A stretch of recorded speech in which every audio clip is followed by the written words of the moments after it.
Sí, buenas tardes. Buenas tardes. Bueno, vamos a seguir con ese viaje que os proponía, ese mapa de la literatura y la periferia. Como siempre digo, voy a exponer una colección de ventanas, de ideas, de referencias, pero la invitación es que la ampliemos entre todos al final. Un poco os explico lo que vamos a hacer.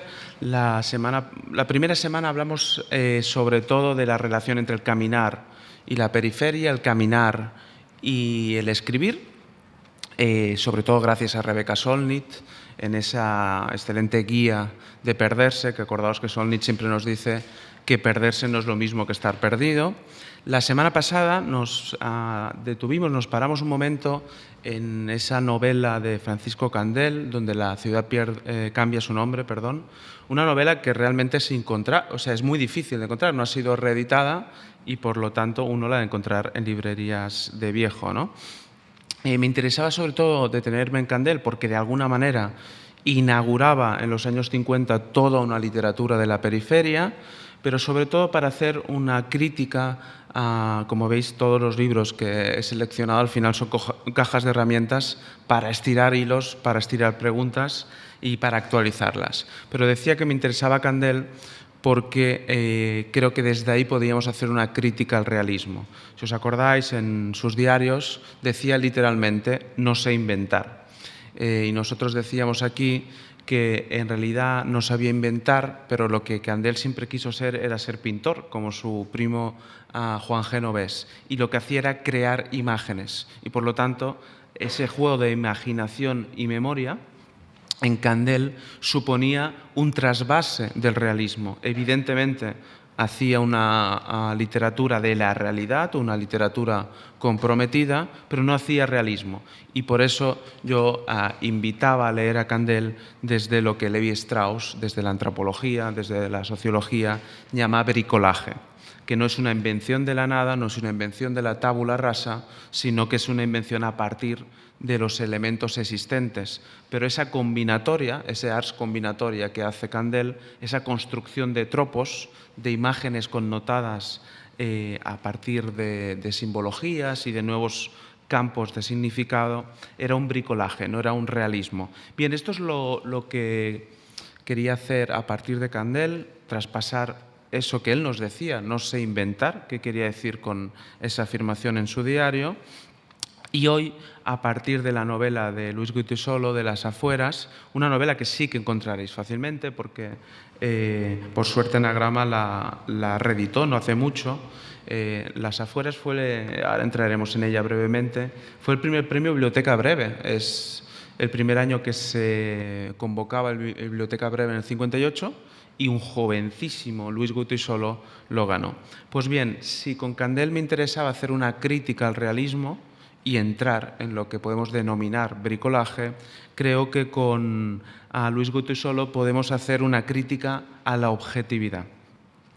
Y vamos a detenernos en algunos de los conceptos que pulularon cuando este joven escritor Luis Goytisolo en el 58 gana este primer premio Biblioteca Breve y sobre todo cuando lo critican de alguna manera, le dicen está muy bien escrita,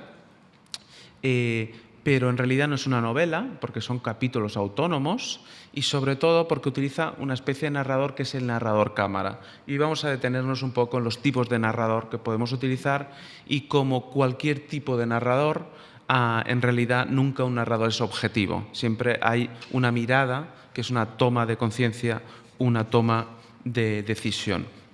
Hablábamos de las imágenes que irán apareciendo también en las nuevas sesiones. Yo había dicho que en la anatomía de la crítica literaria se suele establecer 4 imágenes, 4 tropos que constituyen nuevas metáforas. Una era el agón, que es el conflicto, por eso el protagonista se llama así, porque es el que encarna el conflicto, el agón. Otra el pathos, que era el sufrimiento del protagonista, ese viaje que todo protagonista ha de hacer a través de un sufrimiento individual o colectivo. Una tercera imagen era la anagnórosis, que es el descubrimiento de la propia identidad. En Candel lo veríamos en sus ensayos posteriores, ¿no?, en Els altres catalans. Y, por último, el esparagmos, que es la gran destrucción. Bien, vamos a hablar entonces de dos conceptos clave, dos conceptos que nos pueden servir para reflexionar luego entre todos. Uno, como decía, es la objetividad y otro, la resistencia. Una idea que también se va repitiendo en Candel, que se repite en Goitisolo y que se repetirá en las lecturas que os propondré en las siguientes sesiones, como la de Pérez Andújar, Paseos con mi madre, o Tigres de cristal de Tony Hill. Resistencia y objetividad, como veréis, en realidad lo que no me gusta hacer, lo que no me gustaría hacer es venir y contaros el libro, hacer una mera reseña, para eso está el libro y vosotras y vosotros podéis ir al libro, sino como tomar un libro como una caja de herramientas para atraer preguntas desde la literatura, desde el ejercicio de la ficción hacia el presente. Pero sí que vamos a entrar brevemente en las afueras, para quien no conozca la novela, y cómo constituye una mirada polifónica de la realidad. Cuando Goitisolo gana el Biblioteca Breve, tiene 23 años. Y como decía, la crítica destaca que este joven escritor escribe muy bien, pero que en realidad no ha hecho una novela. ¿Son 7 relatos independientes o existe algún tipo de unidad que teja esas voces que aparentemente no se encuentran? Los capítulos de las afueras son 7 capítulos de historias autónomas, independientes, que en realidad el único hilo que aparentemente las teje es que los personajes se llaman siempre igual. Se llaman Domingo, Víctor, se van repitiendo los nombres de los personajes, pero de alguna manera no forman parte del mismo argumento. Por lo tanto, lo que Goitisolo está haciendo, con tan solo 23 años, es crear una suerte de paisaje común en el que el individuo deja el papel protagonista a la sociedad como conjunto de singularidades. Pero no es eso en realidad una novela y no es eso en realidad una ciudad. Recordar esa frase de Eugenio Trías que saqué aquí, que decía que no hay nada más diferente que un singular que un individuo. Un singular tiene una categoría cualitativa, mientras el individuo es una cualidad simplemente cuantitativa. Una suma de individuos crea una masa, una suma de singularidades crea una comunidad. Muchas veces nos van a querer contabilizar como masa, porque nos ven de una forma uniforme. Lo que está haciendo Goitisolo es intentar dibujar un conjunto de singularidades, porque la ciudad y la novela es eso. Por lo tanto, esos 7 capítulos que no llevan a título son partes que no adquieren su significado sino en la suma final. Son singulares que, sin perder su individualidad, conforman una cartografía común.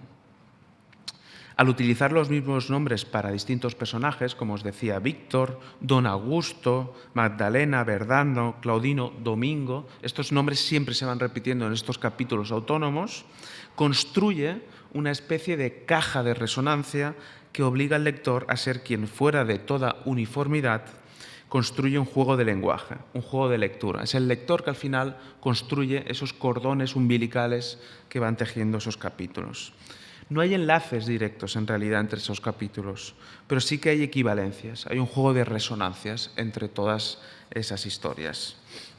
Por lo tanto, a la pregunta de si ha hecho una novela este joven escritor que gana el premio Biblioteca Breve en el 58, la respuesta es sí.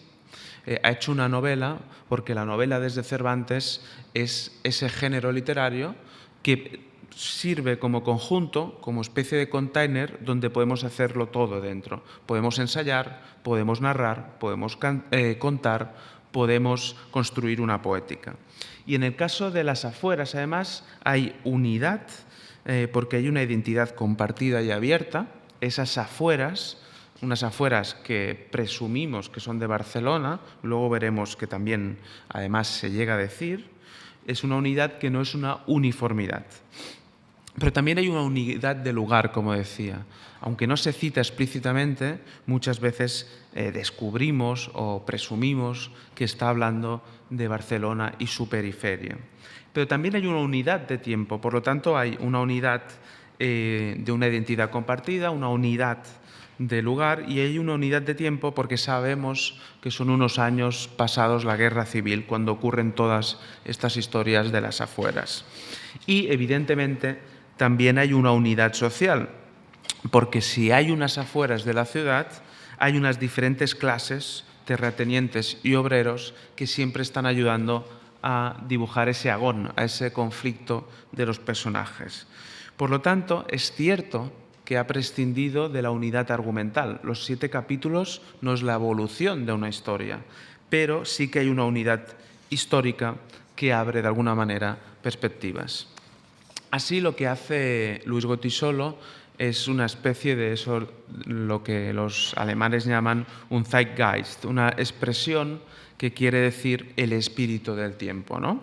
Se refiere al clima intelectual y cultural de una era, y es un término que se refiere a los caracteres distintos de las personas que se extienden en una o más generaciones y cuya visión global en este Zeitgeist lo que hace es que, a pesar de las diferencias de edad y del entorno socioeconómico, prevalece un particular periodo de la progresión sociocultural. Nosotros leemos a Goytisolo, estamos leyendo unas afueras muy determinadas, las de las finales de la Guerra Civil. Pensar, como decíamos en Candel, recordáis que con Candel inaugura sus diarios, que eran su verdadero taller de escritura, anotando «Mi madre ha muerto». Luis Goytisolo lo ha explicado muchas veces, que de alguna manera la pulsión que lo lleva a escribir es la ausencia de su madre. Goytisolo pierde a su madre cuando es muy pequeño con un bombardeo de la guerra civil. Por lo tanto, está creando ese paisaje, un paisaje que hace presente la ausencia. Eso también está en Candel y eso está en muchas de las literaturas de la periferia, cuando ven que se está diluyendo un paisaje. Entonces, una de las preguntas que me gustaría compartir después, a partir de esta novela de Goytisolo y de todo lo que podremos hoy compartir, es si podremos hablar de una literatura del compromiso. ¿Se puede hablar de la realidad sin hacer realismo? ¿Cómo creamos acontecimientos sin caer en la pancarta? No hay manifiestos en las literaturas de la periferia si quieren ser literatura, y sin embargo son literaturas comprometidas. Hay temas colectivos en estas afueras de Goytisolo, campo-ciudad, está esa tensión, obreros burgueses, incomunicación también de una brecha generacional. Veremos como prácticamente, y esto es muy curioso porque se repite en muchas literaturas de la periferia, una tensión generacional entre el niño y el viejo. Esto siempre va a aparecer. Y además ese tiempo histórico determinado que os decía y que nos permite situar unas afueras en las afueras de la cronología oficial. En Goytisolo, como en Candel, y lo veremos también en Pérez Andújar y también en Tony Hill, cuando paremos en la sesión que viene en sus novelas, hay también un regreso a la infancia como El paraíso perdido, que antes de empezar hablaba con un compañero, ¿no? La infancia es un paraíso perdido y las afueras es el escenario, es la dramaturgia posible de ese paraíso perdido. Un paraíso que también está articulado en una doble tensión, y es la tensión del jardín-bosque. Muchos de los barrios de periferia se vendieron, y así muchas personas fueron allí, como nuevas ciudades jardín, allí donde la naturaleza podía ser domesticada y podíamos vivir en comodidad con el entorno, ¿no? El bosque es la otra cara de esa ciudad jardín, que es el espacio indomesticado, donde allí es posible, precisamente porque es un domesticado, porque la naturaleza no ha podido ser domesticada, es donde es posible lo que hablábamos en la primera sesión de los caminos del deseo, que se le llama en urbanismo. Esos senderos del deseo que son los que hacemos al caminar y que nadie ha trazado, los trazamos nosotros, ¿no? Bien, esto es un poco el planteamiento de las afueras. Luego podremos volver, pero lo que quería era recuperar un poco esta novela, hablaros de ella, para hablar de un tema fundamental en la literatura, que es la idea de desdoblamiento y de alteridad, que siempre es una pregunta además, por una identidad que no sea monolítica, una identidad que no sea hermética, una identidad que siempre esté en pleno proceso de mutación, que es lo que pasa en las zonas fronterizas, ¿no? La polifonía nos describe.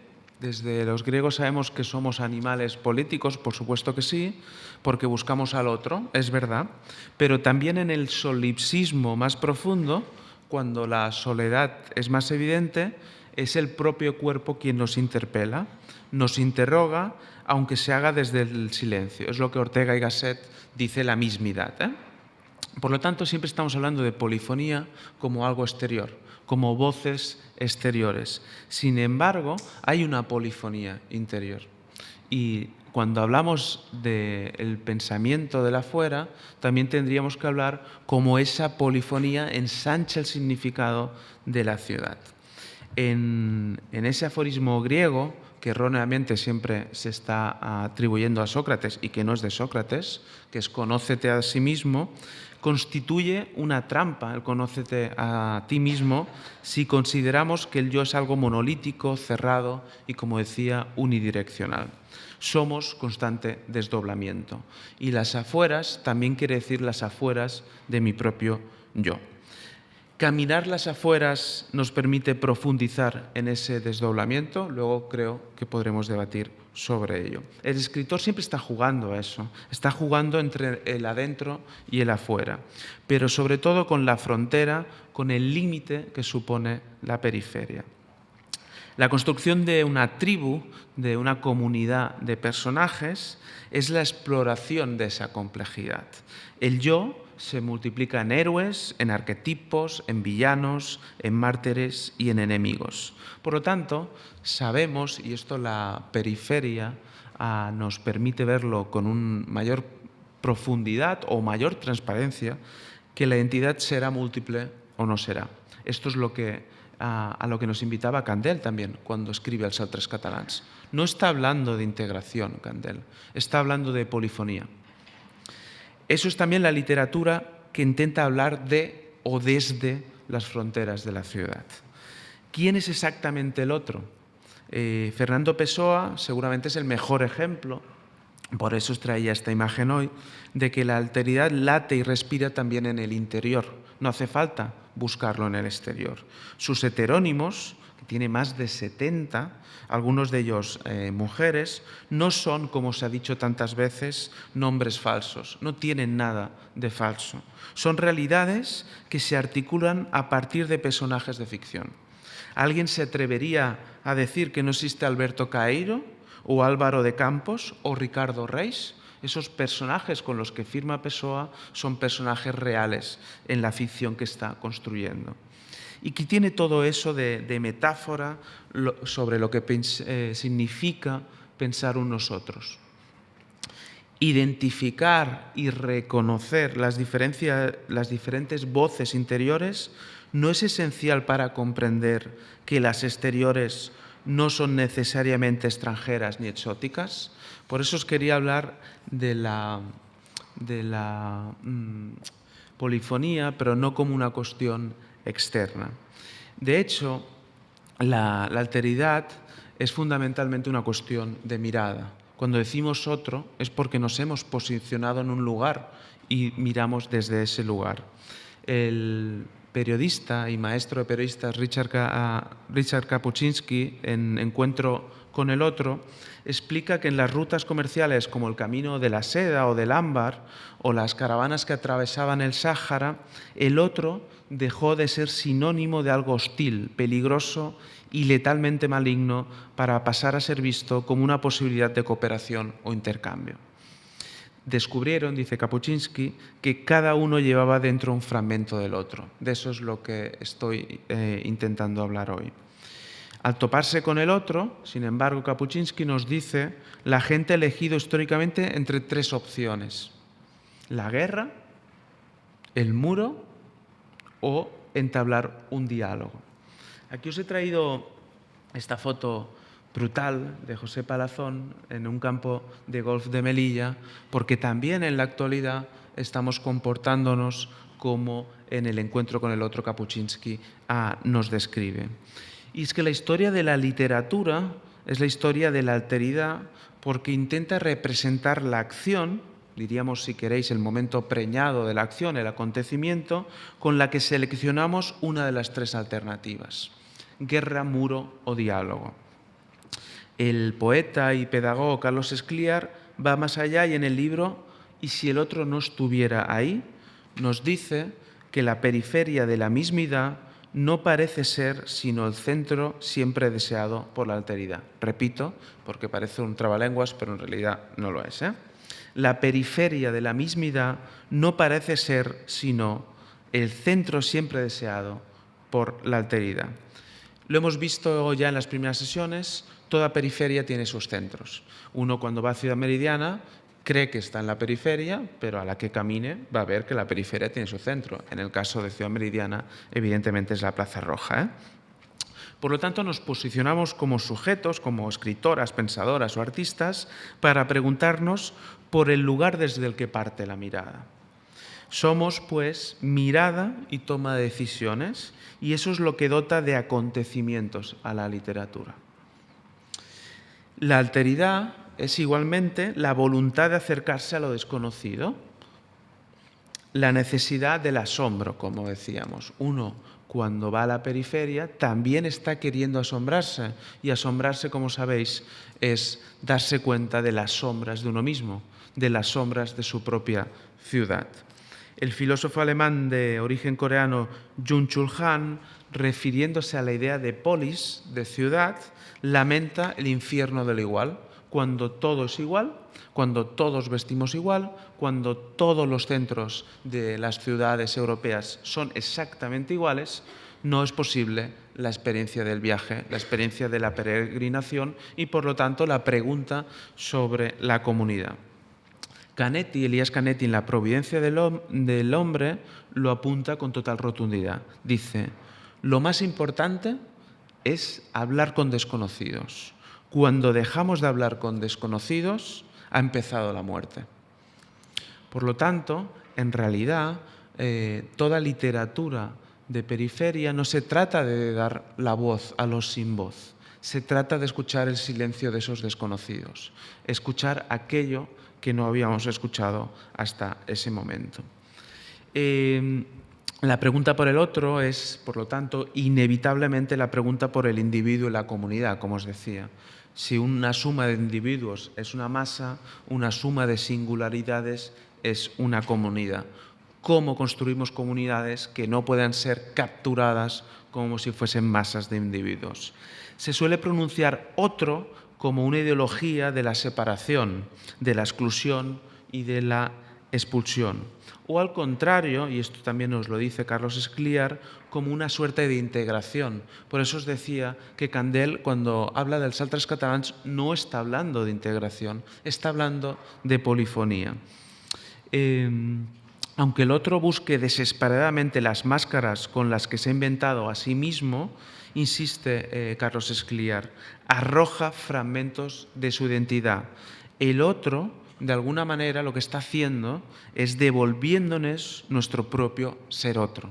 El otro es un reflejo de nuestra otredad.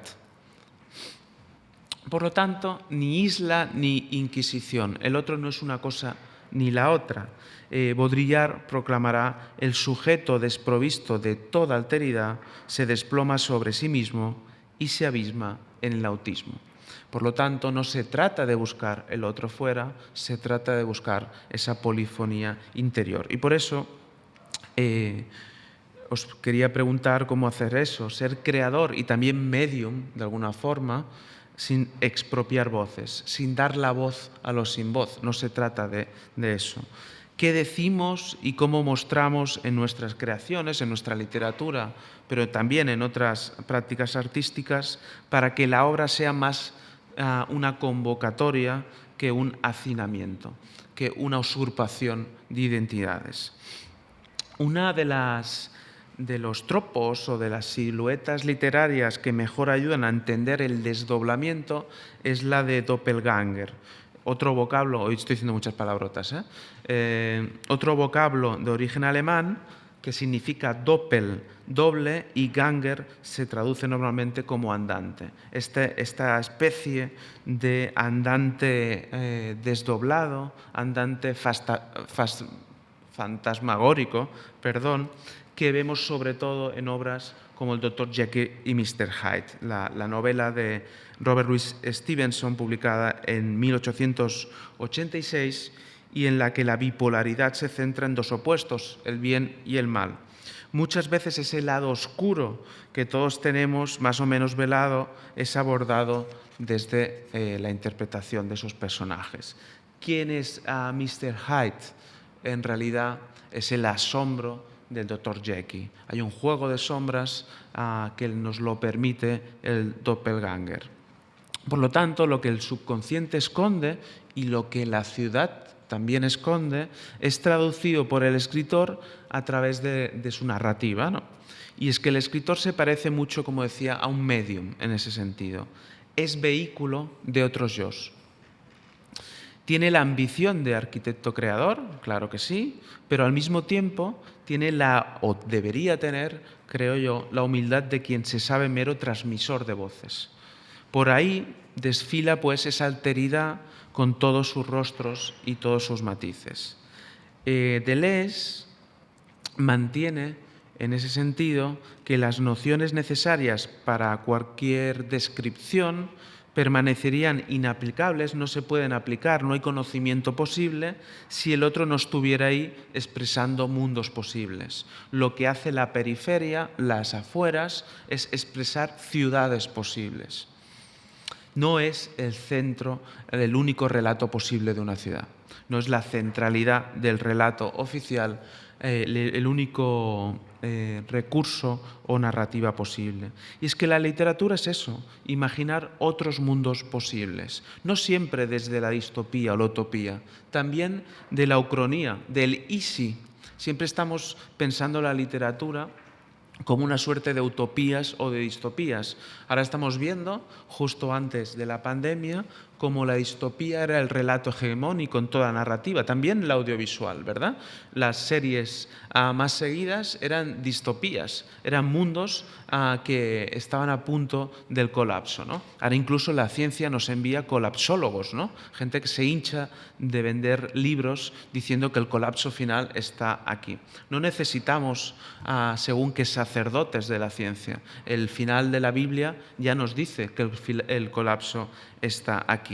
Entonces, más allá de las distopías o las utopías naif de un mundo que nunca va a llegar, de un relato mesiánico que nunca va a llegar, también hay territorios para lo que se denomina la ucronía, y es ese tiempo del condicional, ese tiempo del easy. Pero Deleuze además nos dice que de alguna manera no se puede pensar en aquello que es diferente o idéntico. Hay otras categorías del conocimiento. No puedes pensar en esto se parece a mí o no se parece a mí. Hay lugares intermedios entre la semejanza y la similitud que nos permiten acercarnos mejor a las comunidades o hacer un dibujo más preciso, más complejo, con más capas, con más matices de las comunidades. Cuando aplicamos nociones como lo idéntico o lo diferente, estamos en realidad construyendo esas fronteras que esas sí que son guerra o muro. La posibilidad del diálogo, y yo diría, para ampliar ese escenario que nos presenta Kapuscinski, o de la comunión, que es otra forma que no responde ni a la guerra ni al muro, eso se puede hacer a través de categorías del conocimiento que no son lo idéntico o lo diferente, sino lo semejante o la similitud. Por lo tanto, así podemos pasar a algo que ya apareció en las anteriores sesiones, y es la diferencia entre un estereotipo y un arquetipo.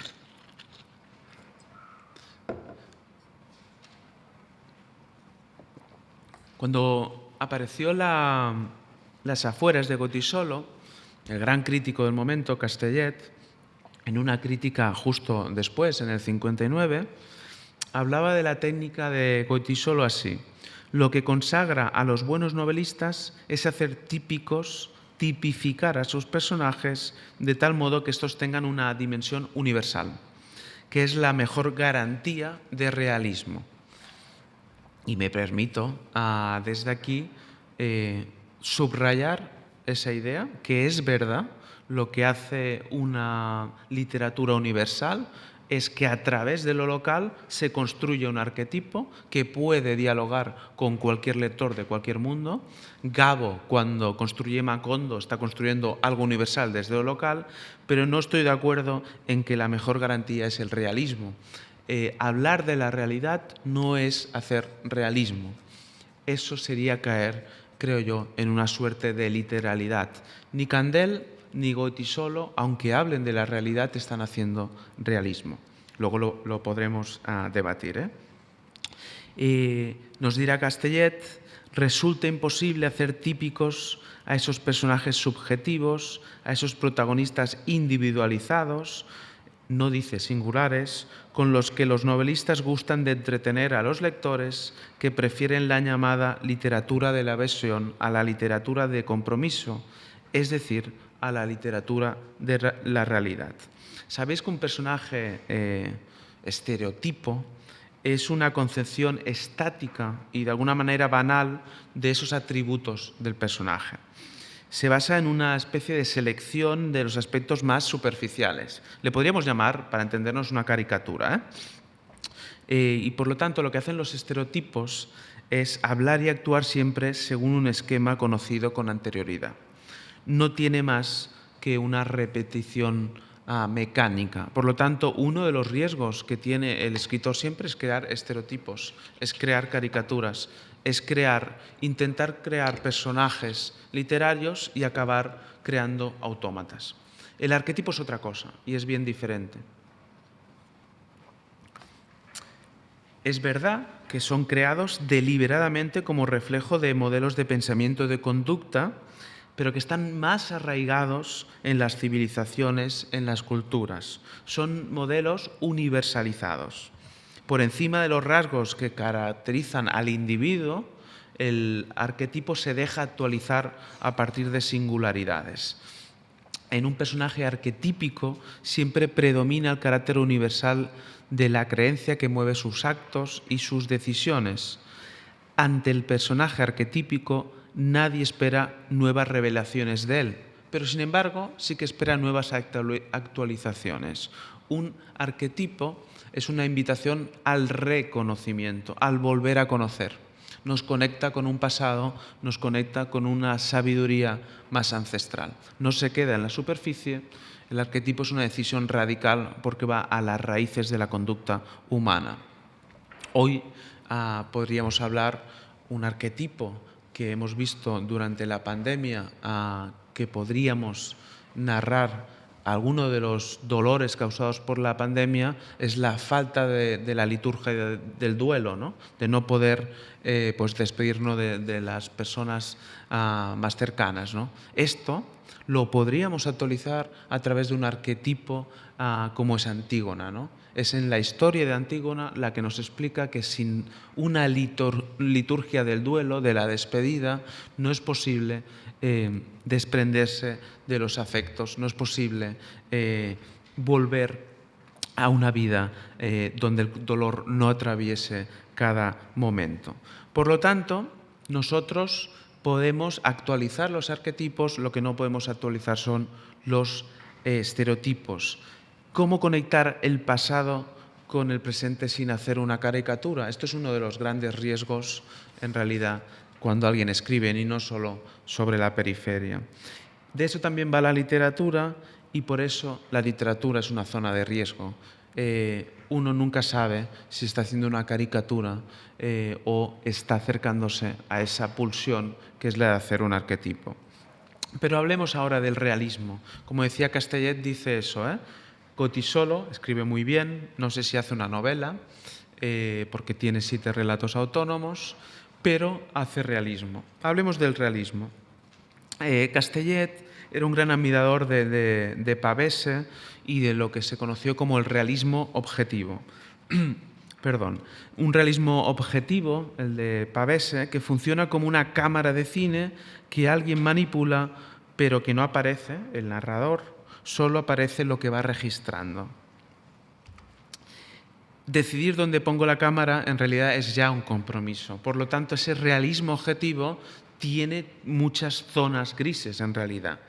Hay que elegir un narrador cuando uno se pone a escribir. Cualquier persona que se disponga a escribir un relato, sea un relato breve o una novela, sabe que ha de elegir un narrador o varios narradores. Es verdad que hay un narrador cámara. La narratología habla siempre de un narrador cámara. Ahora entraremos muy brevemente en los tipos de narradores que podemos escoger a la hora de contar una historia. Pero el narrador cámara también es una toma de decisión del escritor. Recordemos, por lo tanto, lo que la narratología dice de los tipos de narrador que podemos emplear, utilizar cuando narramos una novela. Diríamos que hay dos grandes tipos. Hay lo que se llama los narradores externos, suelen ser en tercera persona, ¿de acuerdo? No es un personaje el que nos narra la historia, nos lo narra alguien en tercera persona, muchas veces no vamos a saber quién es ese narrador. Uno sería el narrador omnisciente, el que nos ofrece una mirada, una panorámica general de lo que se nos quiere contar, por ejemplo, de la ciudad, para entendernos, quien se acuerde de aquellas tiras de la Rúa del Percebe. Eso es un narrador omnisciente. Vemos todo el bloque y vemos todas las casas, ¿no?, del bloque. Eso es un narrador omnisciente. Luego hay lo que se denomina el narrador cuasi omnisciente, que tiene una visión pero está focalizada en un personaje. Imaginar esa Rúa del Percebe, esa imagen, focalizo en una de las habitaciones. Claro, ese narrador cuasi omnisciente se focaliza normalmente en el protagonista. Hacemos un viaje con aquel que encarna el agón, el conflicto. Muchas veces veis en las novelas narradores cuasi omniscientes que cambia la focalización. Ahora te enseño el narrador, ahora te enseño el antagonista, por ejemplo, ¿no? Eso se conoce como un narrador cuasi omnisciente variable. Va variando la focalización. Y dentro aún del narrador externo, hemos dicho el omnisciente y el cuasi omnisciente, podríamos hablar efectivamente del narrador cámara. El narrador cámara es muy parecido al cuasi omnisciente porque focaliza en un personaje, pero si el cuasi omnisciente está señalándonos tanto los gestos, los movimientos del personaje, como lo que piensa, como lo que siente, como lo que le afecta, el cámara solo puede registrar lo exterior. Por eso decimos que es más objetivo, aparentemente. Solo puede registrar si tiene una lágrima, no nos puede decir si le cae una lágrima, no nos puede decir si está triste, porque no puede interiorizar en la mente del personaje. Eso es un narrador cámara. Luego, he dicho que había estos tres, ahí también, como sabéis, el narrador interno, el protagonista está clarísimo, es la literatura del yo. Y también en primera persona, en los narradores internos, como quinto tipo de narrador, hay el narrador testigo. Caso paradigmático, el doctor Watson, ¿no? Nosotros conocemos a Sherlock Holmes, pero solo lo conocemos por un testigo. Sin entrar en ello, es interesante también pensar la diferencia en un narrador interno entre el protagonista y el testigo. Pasa muy parecido, nuestras representaciones de la realidad se parecen mucho en la política, en la justicia y en la literatura. En la justicia, cuando te llaman a un juicio, tú como testigo no puedes mentir, tienes que decir absolutamente la verdad, te la juegas. El narrador testigo tiene más credibilidad por eso. Lo que nos diga Watson de lo que ha pasado nos lo vamos a creer. En un narrador protagonista siempre tenemos que preguntarnos si nos está manipulando. Exactamente igual que en un juicio. Tú, como acusado en un juicio, tienes el derecho a mentir, a contar tu versión. Por eso mucha gente se sorprende cuando lee Lolita de Nabokov del relato que se nos está haciendo. Pero es que Humbert es un narrador protagonista y por lo tanto es un narrador manipulador. Nos está manipulando constantemente cuando nos explica una historia de pedofilia que en realidad es para él una historia de amor. Es un manipulador. Eso es el narrador protagonista. Pero nos saltamos un poco esa idea de los narradores para centrarnos en el narrador cámara. Un narrador que, como decimos, está fuera de la historia, es un narrador externo y que solo puede mostrarnos del protagonista su gestualidad, su movimiento, pero no sus pensamientos. Por lo tanto, aparentemente el narrador cámara, eso que a Castellet tanto le interesa de Goytisolo y que está en Goytisolo, evidentemente, hay narrador cámara y hay otros narradores en esta novela, aparentemente es impersonal, aparentemente es neutro, como si fuésemos a la plaza George Orwell y nos pusieran una cámara, ¿verdad?, cuando estamos tomando un café. Bueno, no es neutro que la pongan allí y no la pongan en la plaza principal, no sé, de San Gervasi. No, la están poniendo en la plaza George Orwell, ¿verdad? Pues la colocación de la cámara ya es una toma de decisión. El narrador cámara sabe menos que los personajes y, por tanto, se sitúa aparentemente al mismo nivel que el lector. Así la narración adquiere una intensidad porque ambos, el narrador cámara y el lector, viven de una forma prácticamente simultánea la historia. Y por lo tanto el lector está obligado a hacer deducciones sobre lo que la cámara le está transmitiendo. Si una cámara ahora me enfocara las piernas y ve que me estoy moviendo las piernas, el que nos está viendo o vosotros que me estáis viendo vais a tener que deducir si es que estoy nervioso, si es que soy nervioso o si es que me he tomado 5 cafés. No está diciendo el narrador al ver está nervioso. Hay un movimiento que el lector debe interpretar y, por lo tanto, ahí es una invitación muchas veces a que el lector sea un detective. Recordar que Ian Sinclair decía que hoy en día la ciudad ha de ser caminada como un detective. Hablaremos en la próxima sesión de eso, ¿no? ¿Qué quiere decir mirar como un detective? Que es justo lo contrario a mirar como un policía. La mirada del policía juzga de antemano, la de detective entiende la ciudad, entiende la narración como una capa de significados, como un tropos que uno ha de saber interpretar. El narrador cámara, además, no es verdad que sea una mirada estática. La cámara puede hacer muchas cosas y en literatura también. Puede hacer zoom, puede hacer traveling, puede hacer diferentes planos.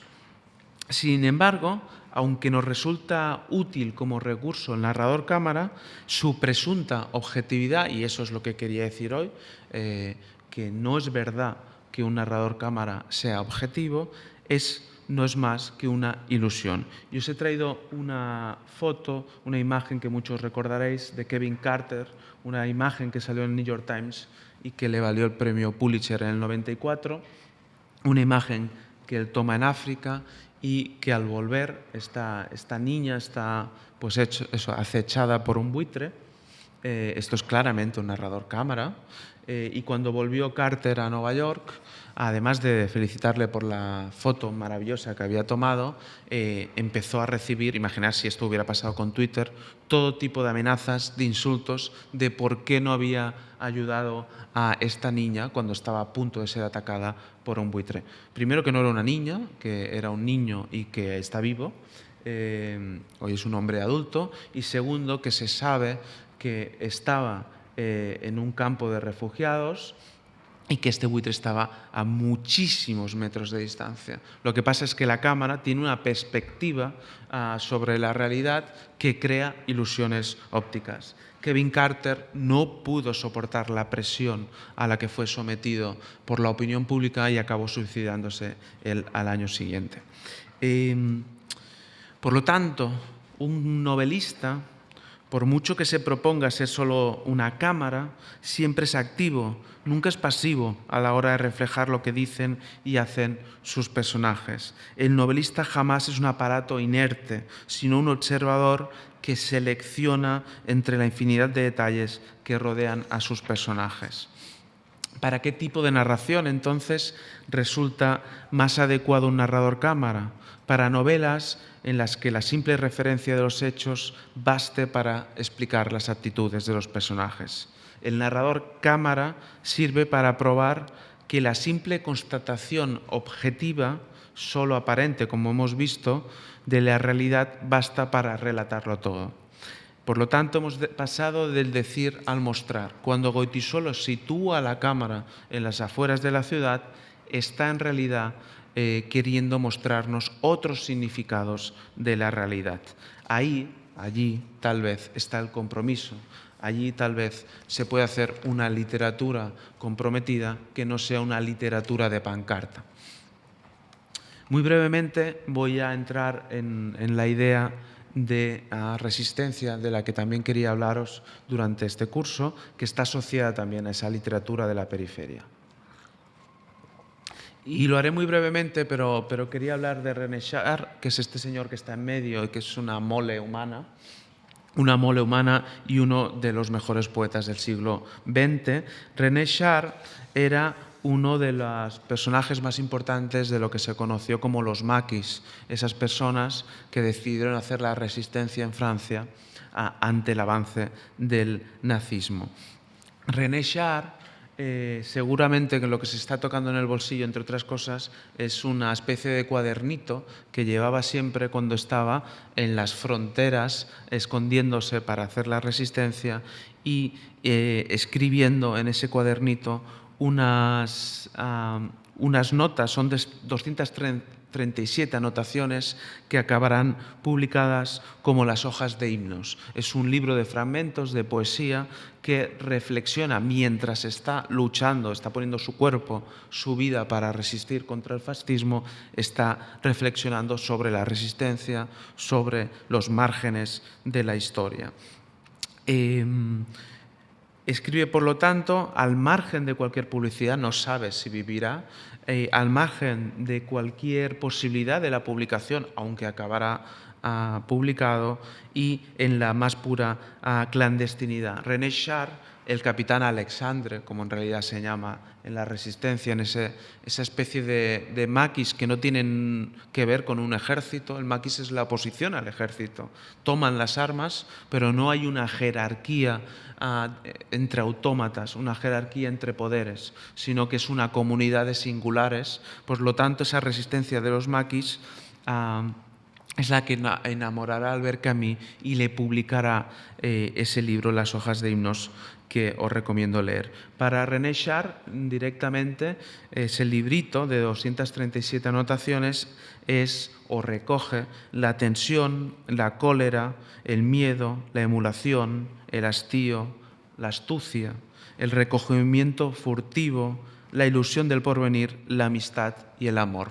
Tropos que también podríamos llevar a la literatura de la resistencia y la literatura de las afueras.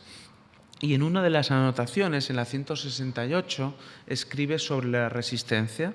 Dice: resistencia no es sino esperanza, como la luna de himnos, por eso se llama Las hojas de himnos. Llena esta noche con todos sus gajos, mañana visión abierta al tránsito de los poemas.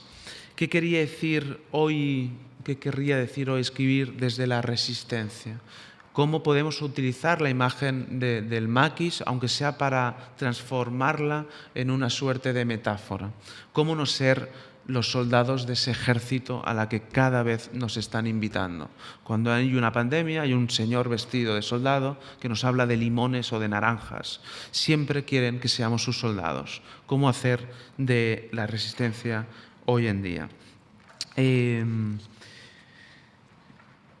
En esas hojas de himnos, René Char dice: no vayan a creer que hago un proceso fácil en mi época. No la miro sin responsabilidad ni remordimiento hundirse en su destino, que no es precisamente el de la generosidad, el del mal llevado a límites no categóricos.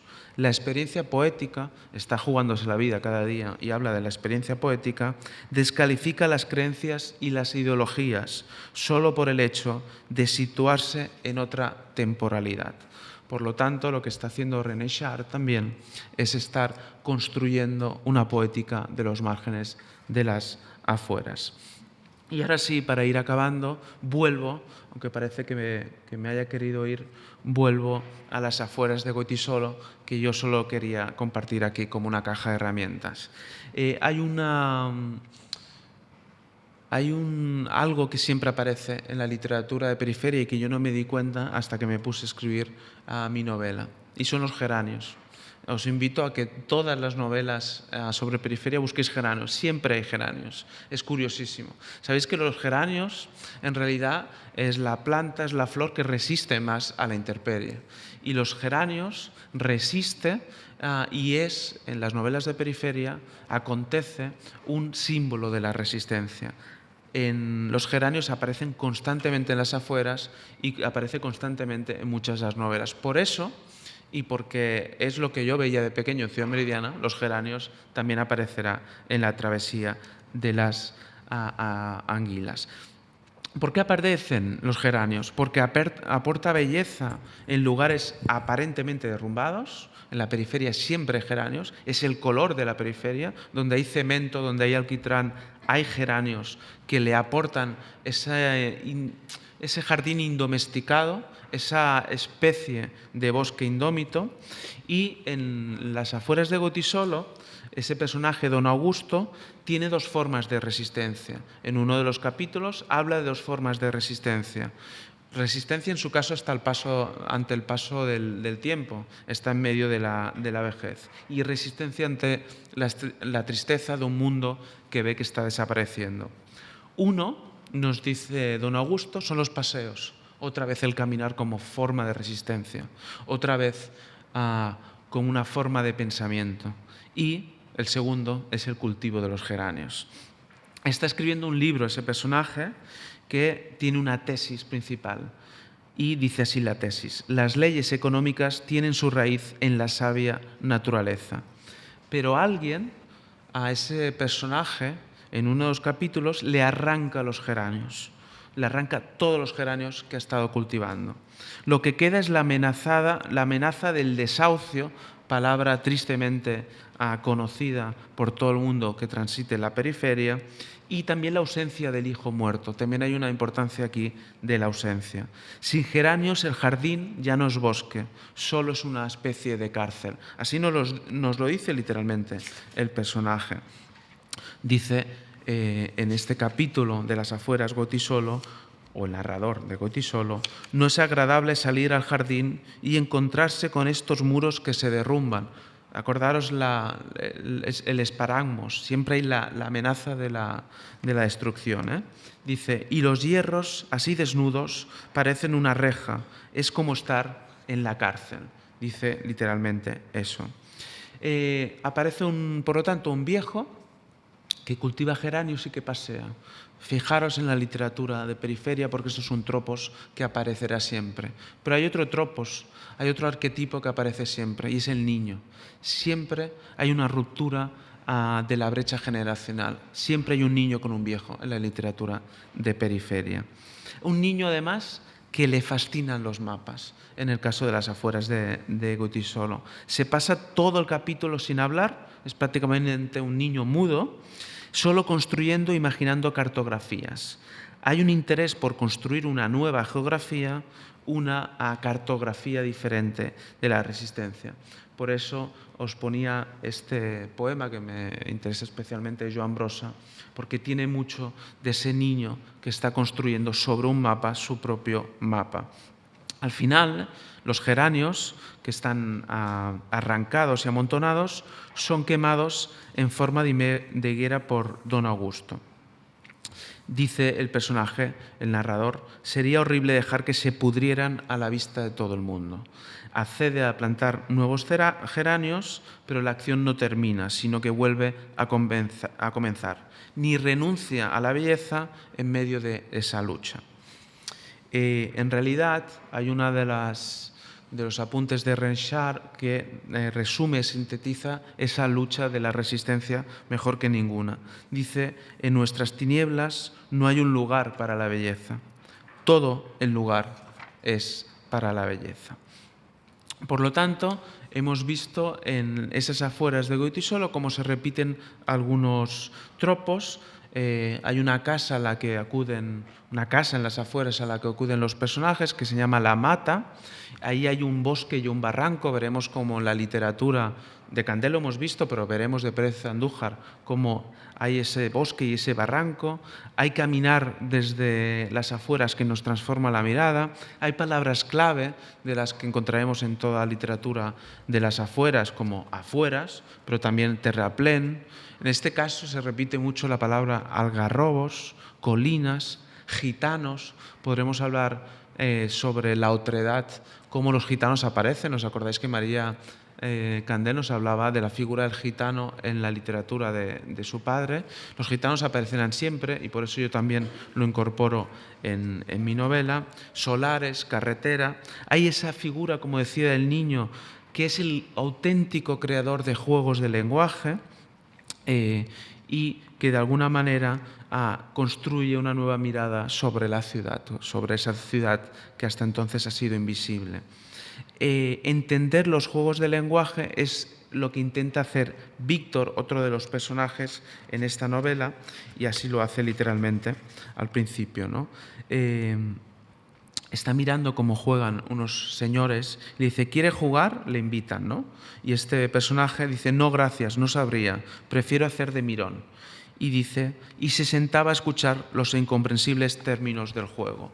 ¿Qué está intentando hacer Víctor en las afueras? Intentar entender el juego del lenguaje que se ha establecido allí y que no es otra cosa que intentar entender la comunidad que se ha establecido allí.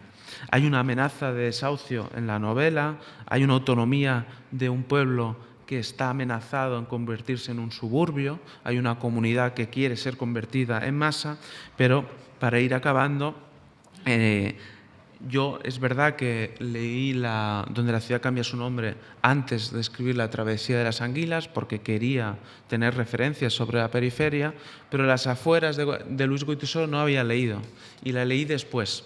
La leí después cuando me preguntaban sobre literatura y periferia y yo había hecho una novela, pero no había reflexionado suficientemente sobre qué estaba haciendo.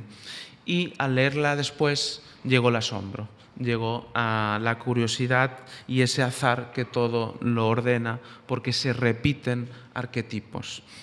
Hay dos amigos en el capítulo 4, son dos amigos de la infancia, son Domingo y Don Augusto, que son de dos clases sociales distintas. Domingo era el amigo de Don Augusto, pero Don Augusto es el niño rico de esas afueras. Pero les une una cosa que no olvidarán jamás en la vida, que son los juegos de la infancia. De hecho, cuando tiene problemas económicos Domingo, Don Augusto siempre le ayuda. Le ayuda primero dándole una tierra para que la cultive y después una especie de huerto. Pero hay un momento que Don Augusto pues, empieza a perder la lucidez y Domingo se tiene que espabilar solo. Y hay una imagen muy sorprendente porque Domingo le dice que ya no puede darle trabajo, entonces después de cuidar su jardín tiene que dejar la villa, ¿no? La villa donde ha trabajado para este amigo de la infancia. Este amigo de la infancia ya está viejo, está perdiendo la lucidez. Le dice, habíamos jugado juntos, ¿no te acuerdas? Cuando éramos niños jugábamos juntos. Lo que hace este Domingo es irse, empieza a caminar porque sabe que esas afueras ya nunca más serán las que él recuerda y comienza a caminar por esa villa y se va a las afueras de las afueras. Allí encuentra a su mujer, a su compañera Amelia, y esa mujer será la protagonista, tristemente, de un accidente. Pero cuando llega a ese lugar donde habrá el accidente, Domingo solo lee unas letras en un cartel. Es esa idea de leer la ciudad en los carteles, como si los carteles nos estuvieran hablando constantemente, ¿no?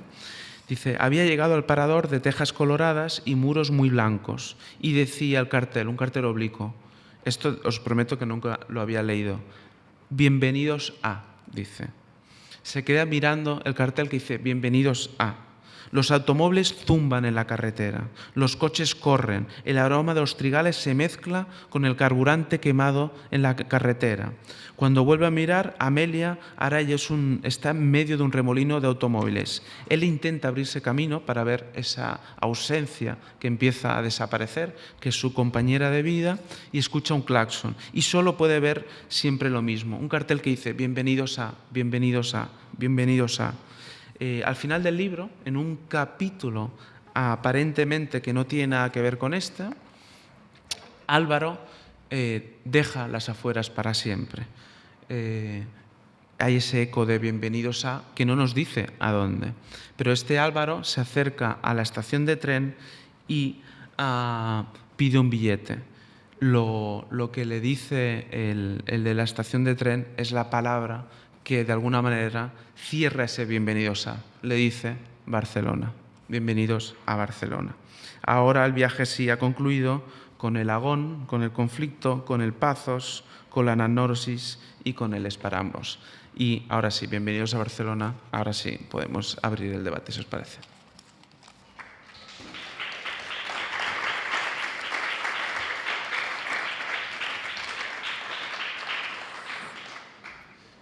Muy bien, empezamos por aquí, si os parece bien, y también tenemos compañeros online. Podemos recuperar alguna de sus preguntas. ¿Quién quiere empezar? No hace falta, puede ser una pregunta, puede ser un comentario, una reflexión, lo que queráis. Y puede ser también que ampliéis vuestras lecturas de periferia, que evidentemente las mías son siempre limitadas.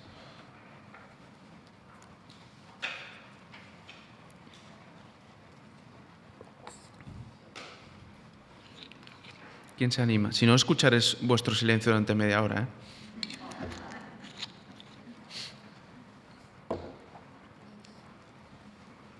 ¿Hi ha alguna pregunta online? Podem començar amb alguna pregunta online? ¿No? Vale. Sí, ¿alguien quiere empezar?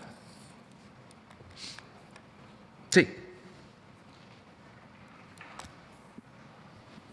Para contribuir aquí al silencio este.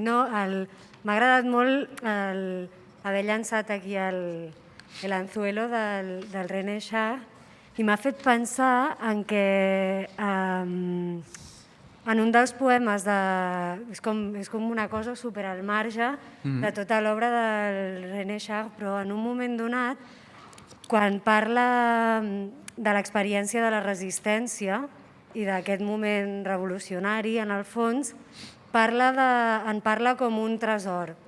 Es refereix a aquest moment de revolta com un tresor que no es pot explicar. Diu que és com el tresor revolucionari és inefable. I no sé per què ara em feies pensar en això, de si es pot parlar, si es poden generar personatges de l'experiència de perifèria sense que t'hagi sigut pròpia, sense caure en fer-ne una paròdia, perquè hi ha tota una sèrie d'elements d'aquesta experiència i d'aquest procés d'identitat que sovint és com un no és sempre de la perifèria tota l'estona. Ets a ratos, sucedes perifèria i a ratos passes per un altre lloc. Que potser hi ha alguna mena de tresor, d'aquest tresor inefable de no poder traduir només amb una veu d'un personatge o amb una sola història de ficció. I és un vincle que no se m'hagués acudit mai si no hagués llançat aquí al René Char. Molt bé, una intervenció més, preguntes, si no recullo la paraula, però m'agradaria que s'establís un debat no només amb mi.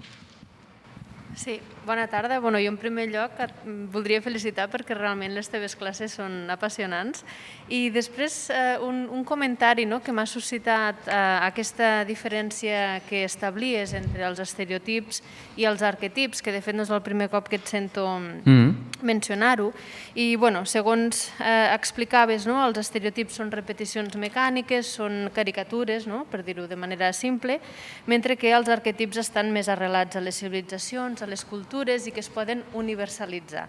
I aquí ve una mica el comentari, amb aquesta possibilitat d'universalitzar aquests arquetips. I jo em plantejava des de la perspectiva, diguéssim, dels estudis postcolonials o la reflexió decolonial que d'alguna manera ve a criticar aquesta categoria de lo universal com algo que la modernitat, diguéssim, eurocèntrica, occidentalocèntrica ha creat, però que en realitat és una fal·làcia. Llavors, una mica el sentiment que a mi em generava escoltar aquesta possibilitat d'universalitzar arquetips era en quina mesura això casava bé amb aquesta mirada més decolonial o postcolonial.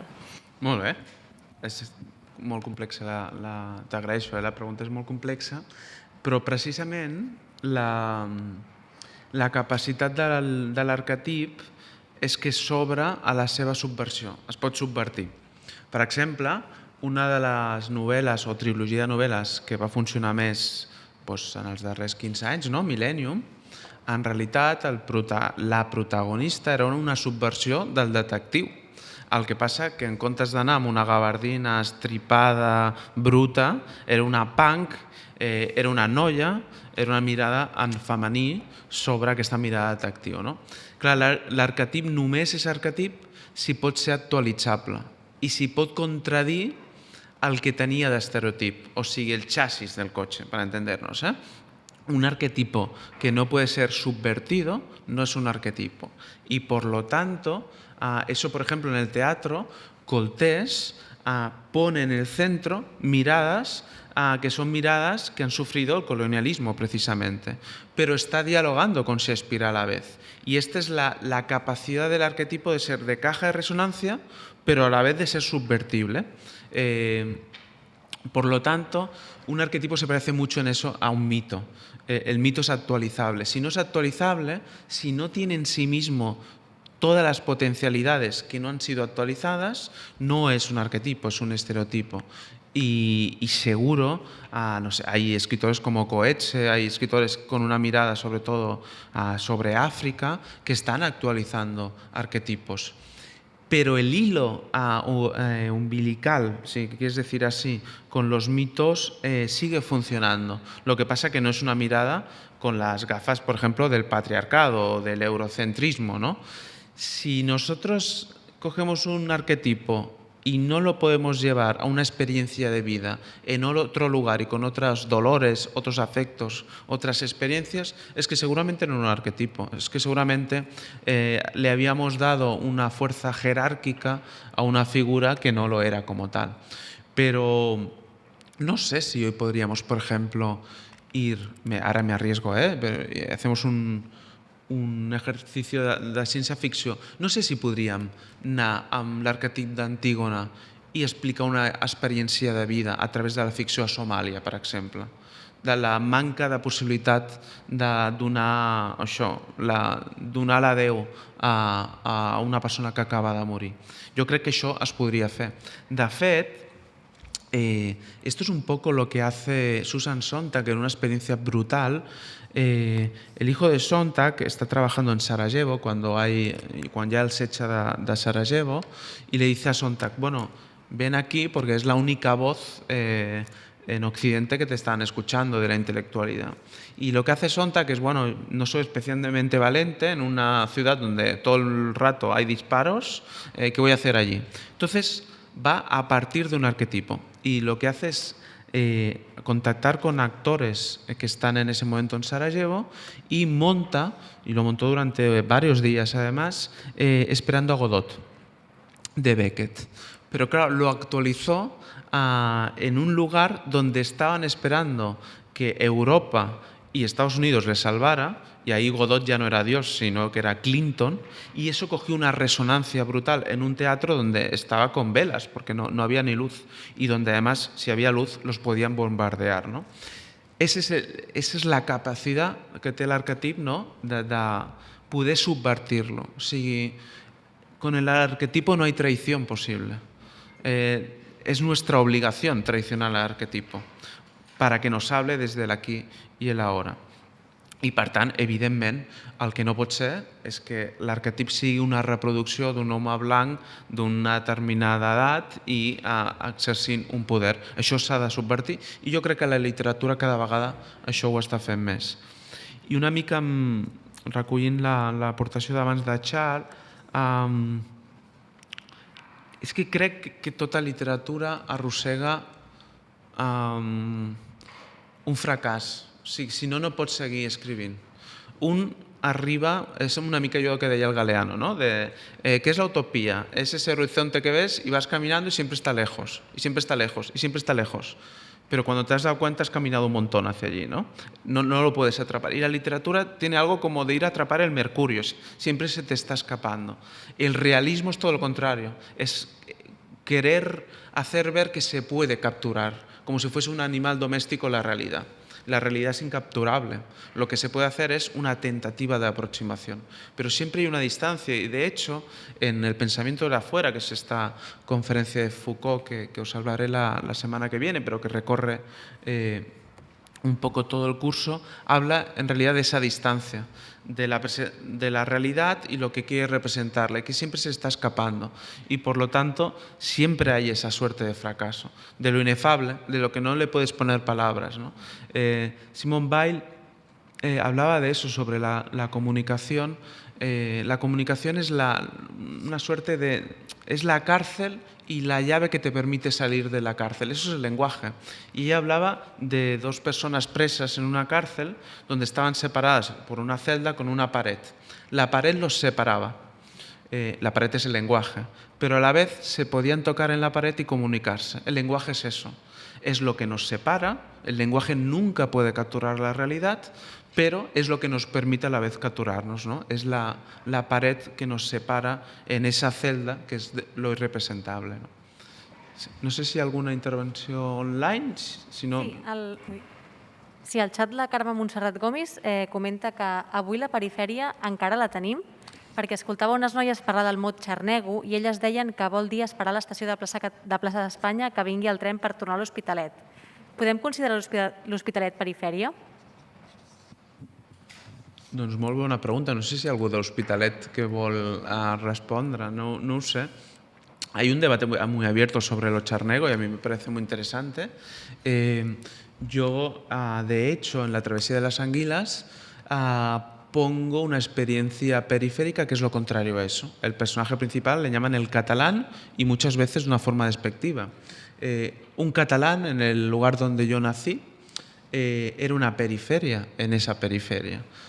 Una de las cosas extrañísimas en nuestra comunidad es que el único que hablaba catalán todo el día a una persona era mi padre, era l'único que hablava català. Per tant, jo soc molt contrari a tothom que diu la perifèria és així i és així i és així. A la periferia hay coincidencias, hay tropos que explican la periferia. Cuando hablamos del terraplén o hablamos de las vías del tren lo podemos identificar, però no hay una periferia, hay una polifonía de perifèries. I és això el que volia dir i, per tant, si la idea de xarnego és per abrir polifonies, em sembla adequada. Però si és per tancar una identitat, no es tracta de fer identitats tancades, sinó d'obrir-les.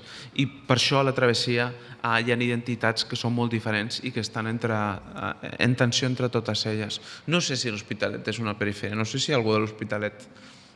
Crec que per aquí... No, sí, después. Soy de Hospitalet, lo digo. Ya está. No.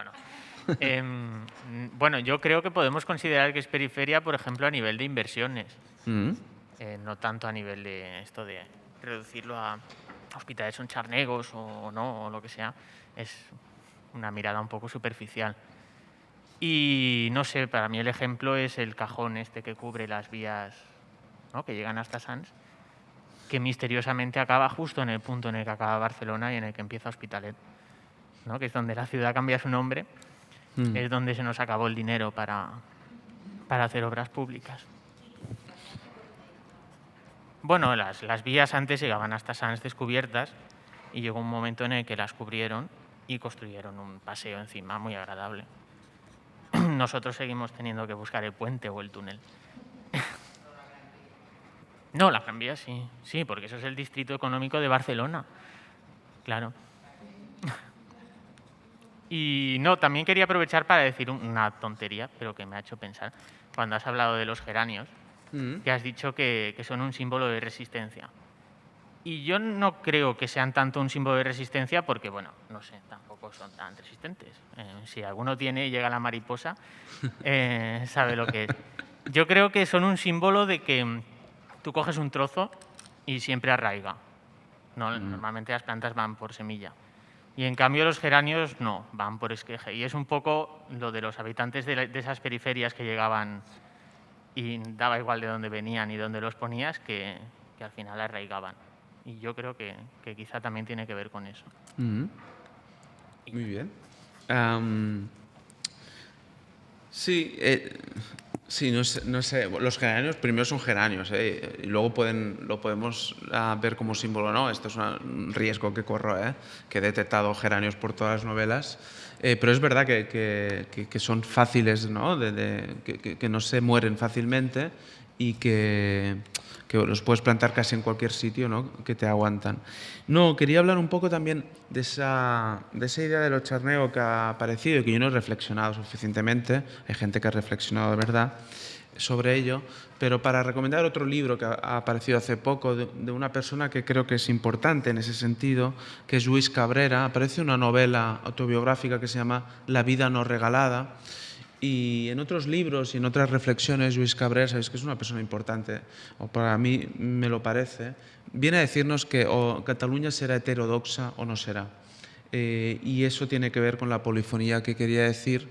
Y Cabrera ha sido es una persona que nació en Andalucía, que es de las personas más importantes en el flamenco en España.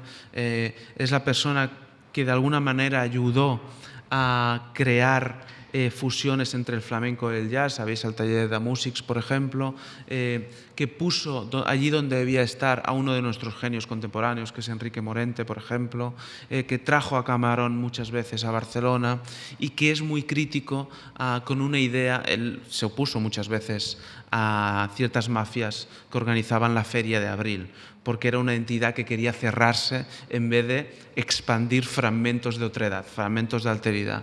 Y por eso hay que tener cuidado, creo, cuando contra una identidad cerrada, monolítica, nosotros aplicamos otra. Si se trata de coger el poder y fragmentarlo lo máximo posible. Era un poco para recuperar esa idea.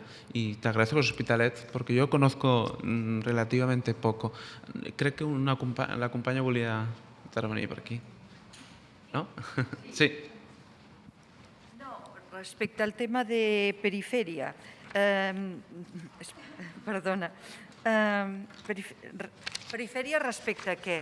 És a dir, el tema de perifèria, o sigui, ja ha sortit aquí a nivell geogràfic, va canviant, o sigui, el que abans era els límits a nivell de Barcelona o és igual dintre de l'Hospitalet, perquè l'Hospitalet és molt gran i té perifèria dintre del que és el centre d'Hospitalet. O Santa Coloma, que va començar sent un poblet d'estiuejants, o sigui que no era la macro Santa Coloma que es va generar a finals dels 70, no? O sigui, jo hi vaig estar treballant uns anys i quan jo vaig anar, en aquell moment les escoles era molt curiós, perquè les escoles eren escoles de primària, per exemple, d'instituts hi havia dos, el Puig Castellà i després dues escoles d'FP. Però d'escoles n'hi havia, no sé, com 35.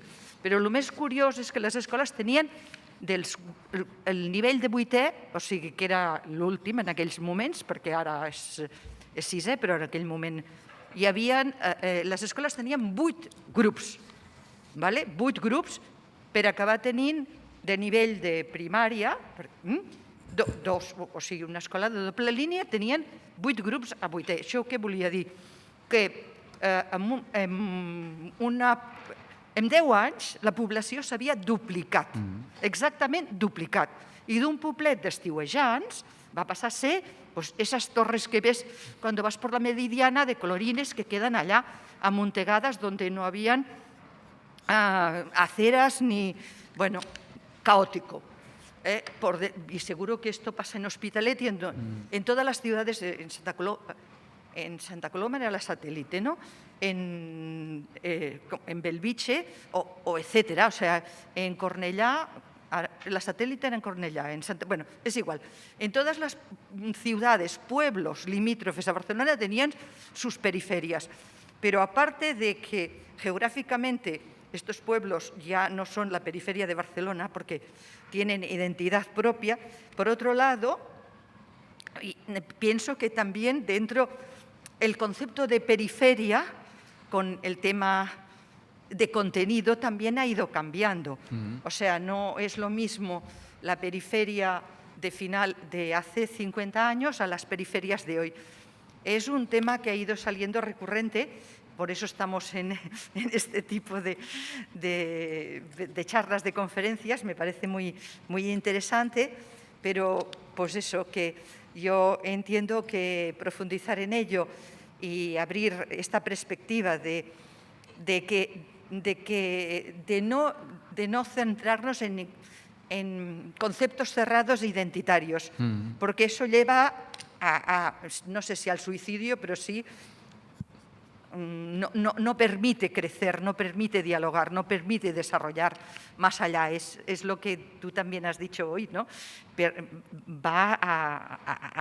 O lo has dicho referente a algún autor de es que ahora no me acuerdo, però l'he apuntat, produeix mort, no? Vull dir, produeix finitud i no avance. Bueno, no sé, eso es lo que he entendido de lo que tú has transmitido, que me parece súper interesante. No, és molt interessant el que dius, perquè de fet la meva proposta era començar amb Candel i amb Luis Goytisolo, años 50, finales de años 50, y el salto que hacemos la semana que viene es para ver cómo hoy se ha resignificado la periferia a través de la literatura.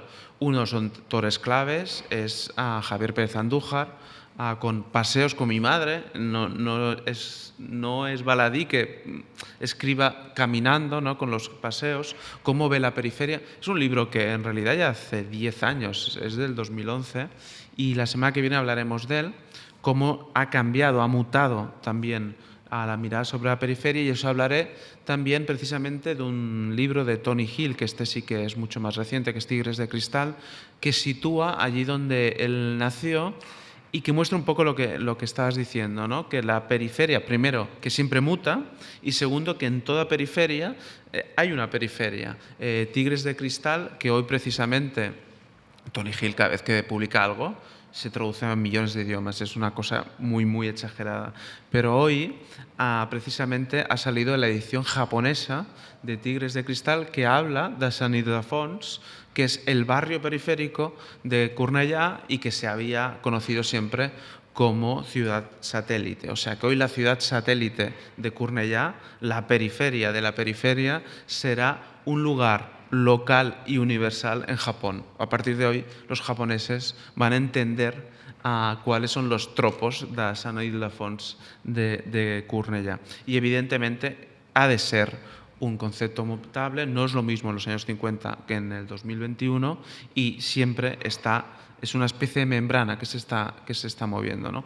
Lo habíamos dicho, este curso habla un poco de los límites de la ciudad, pero podríamos hacer otro curso seguro, otro debate, otra conversación sobre las periferias del centro, lo hemos dicho. Si ahora nos pusiéramos a pasear todos juntos por el Raval, cuántas periferias hay en el Raval, cuánta invisibilidad que está delante nuestro no hemos sabido ver, ¿no? Cuando Michel Foucault, en El pensamiento del afuera, dice que la ficción consiste no en hacer ver lo invisible, y esta frase la he ido repitiendo, pero me parece central en esta idea, no consiste la ficción en hacer ver lo invisible, sino en hacer ver hasta qué punto ha sido para nosotros invisible lo visible.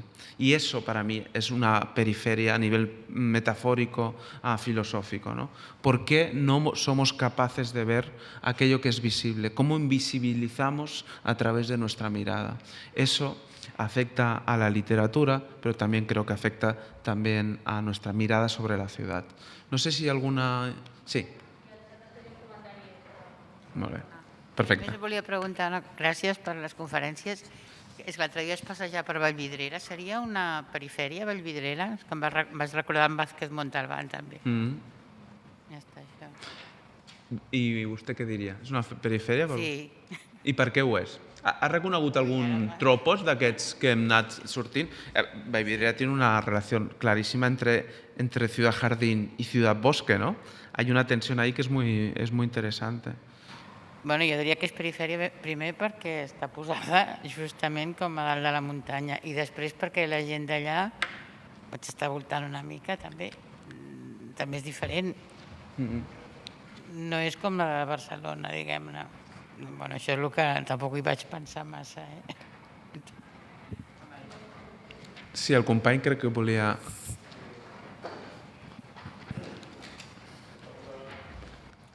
Estamos hablando todo el rato de periferia, que evidentemente es un concepto móvil, pero quizás deberíamos intentar, aunque sea tarea imposible, definir qué es el centro, porque digo yo que la periferia tendrá relación con el centro, ¿no? Entonces, recogiendo muchas de las opiniones que han ido saliendo, de las perspectivas, enlazando incluso con lo de Vallvidrera, bueno, a lo mejor el centro no es un lugar geográfico, es muy probable que no lo sea, sino una construcción mental y social. A mí me llama la atención que estamos hablando de novelas de los años 50 y, bueno, hay una proximidad muy clara, incluso estilística, estructural. Por ejemplo, entre la novela de Candel y la de Goytisolo son relatos que ocurren ocurren en la periferia, sí, pero son relatos autónomos, ¿no? Bueno, me recuerda también La Noria, que creo que, que no era de periferia, pero podemos enlazar también con La Colmena. Más o menos supongo que es por esas fechas. Es decir, todos son relatos calidoscópicos, ¿no? Pero luego, corrígeme si me equivoco, que puede ser que sí, luego parece que hay como una ausencia de las afueras. Sí. Y de pronto, últimamente, sobre todo autores jóvenes como tú, como Toni, quizás el tirón lo dio Pérez Andújar. Sí. Bueno, se vuelve a hablar de la periferia, de las afueras, ¿no? Es como si en ese intervalo, y aquí entraríamos en una cuestión, en una reflexión más política, se hubiera intentado anular algo que el otro día también apareció por allí, que era un poquito como esa cultura popular, esa cultura de los barrios, ¿no? En fin, entraríamos, insisto, en un planteamiento político que nos llevaría mucho rato, pero que más o menos yo creo que todos tenemos en mente, ¿no? Esa transformación de la ciudad, adaptándola a unos cánones, bueno, incompatibles con tantas y tantas ciudades, ¿no? Entonces, bueno, volviendo un poquito a esto, ¿no? Lo de Hospitalet, que también ha salido. Efectivamente, yo he medio sido de Hospitalet, ¿no? He pasado de Pobla-sec, Hospitalet, y yo soy burgués de l'Eixample. Bueno, en el Hospitalet ahora mismo, por lo poco que yo sé, hay un centro clarísimo y hay una periferia que el otro día creo que la hija de Candel lo comentaba aquí, que a lo mejor está constituida sobre todo por capas inmigrantes, es decir, barrios como La Florida, los barrios del norte de Hospitalet, para mí serían esa periferia. Son los que no están dentro de ese universo más o menos maravilloso que nos están vendiendo, ¿no? Vallvidrera es una cosa muy curiosa. Supongo que sabéis que muchísimas de las construcciones de Vallvidrera son ilegales. Son construcciones que hizo gente, yo lo conozco bastante por familiares míos, que simplemente se hicieron con un terreno allí y construyeron y plantaron cosas, etcétera, etcétera, ¿no? Y luego deben estar las casas de Vázquez Montalbán, con todo el cariño y el respeto, pero que no entraría como construcción ilegal y autónoma, ¿no? Por lo tanto, es eso. Bueno, depende de cómo definamos el centro, nos irán surgiendo las periferias. Efectivamente, el Raval es una periferia. Probablemente en los años 50 también era una periferia. Sí, claro. No nos olvidemos, ¿no? Sí, como veis, la descripción de la periferia no puede ser una descripción de diccionario cerrada. Si tuviera que responder rápido, para mí, ¿qué es una periferia? Diría que es aquel lugar donde después de caminar un rato no te ves dentro de una franquicia textil. O sea, que no has acabado dentro de un Zara. Para mí eso es una periferia. Porque como quedes a alguien por el centro y te despistes un poco, estás comprando algo.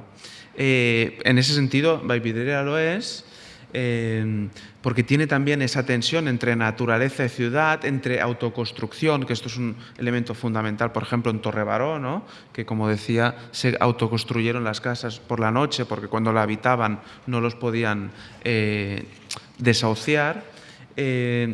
eso, creo que una periferia es allí donde la franquicia, donde el urbanismo más salvaje del capitalismo no ha llegado de una forma unificadora. Ahora, es tan permeable la periferia que durante la pandemia las Ramblas se convirtió en una periferia para todos nosotros. Cuando pudimos salir más allá de lo que nos dejaban del kilómetro, muchos fuimos al gótico de las Ramblas, es decir, esta ciudad es impresionante, está cerrada, aquí pueden pasar cosas, aquí puedo hablar con desconocidos, ¿no? Por lo tanto, la periferia es aquel lugar donde realmente creo, un poco citando a Solnit, donde la imaginación es posible, donde no eres solo un consumidor, donde puedo ensanchar el universo de significados, donde el paisaje también tiene que decir algo sobre la urbanidad y donde la relación de el cuerpo y el paisaje es fundamental, donde puedo caminar sin que un obstáculo importante me lo impida, ¿no? Entiendo más la periferia como eso y en eso estoy muy de acuerdo, ¿no? Yo creo que el centro no solo es un lugar físico, no es un lugar geográfico, sino que nosotros siempre estamos aplicando conceptos de centralidad para desplazar también otros conceptos. No sé, si tenim una última intervenció. Sí, jo volia parlar una mica de la part de les imatges, no? Les imatges, tots els llibres tenen una portada, no? I aleshores hi ha un editor que decideix quines són les imatges que han de publicar aquest llibre, no?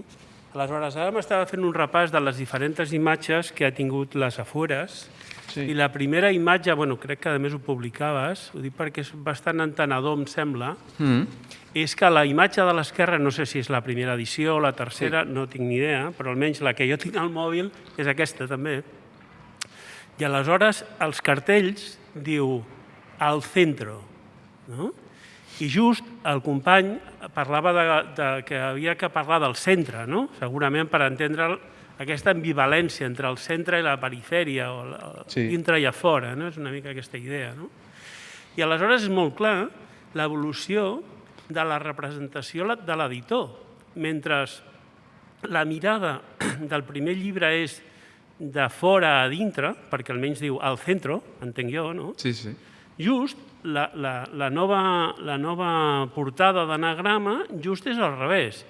I, a més, amb moltes característiques, perquè entenem que és les Afueres perquè hi ha un camp que està pendent encara per construir, perquè a les ciutats cada vegada hi ha menys solars, aquests solars nostàlgics que tots passejàvem per allà i tal, i anàvem amb sandàlies, ens clavàvem, jo què sé, els vidres als peus, no?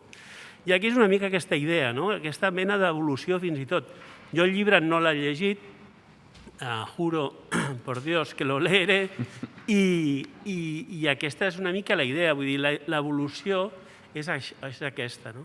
I no sé, i entrar amb el tema del debat que és les perifèries o no, no sé, a mi em sembla que els conceptes estan per discutir-los. Sí, tant.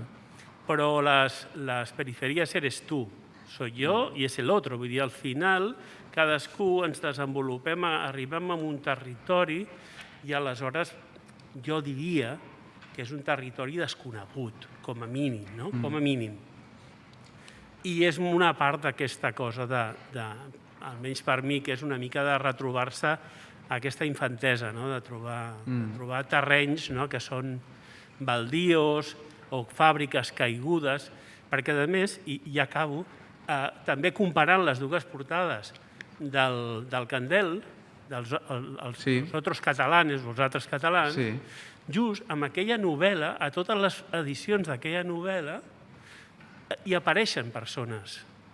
I aquesta és una perifèria com de no implicació, és una perifèria de mirar de lluny, una mica com tu també representes gràficament la portada del curs, que és aquests edificis que no són... És arquitectura, res més. Bueno, i és moltes coses, és això, ja està. No, t'agraeixo No, és una mirada molt interessant, molt lúcida, és veritat. Aquesta primera coberta està mirando hacia el centro, las afueras solo se definen por la centralidad y la otra es un espacio vacío donde lo que se espera es la especulación inmobiliaria. Podríamos decir, yo decía, la periferia es allí donde no te acabas una franquicia de ropa. Podríamos añadir, la periferia es allí donde siempre va a haber una tentación de especulación inmobiliaria porque hay más terreno.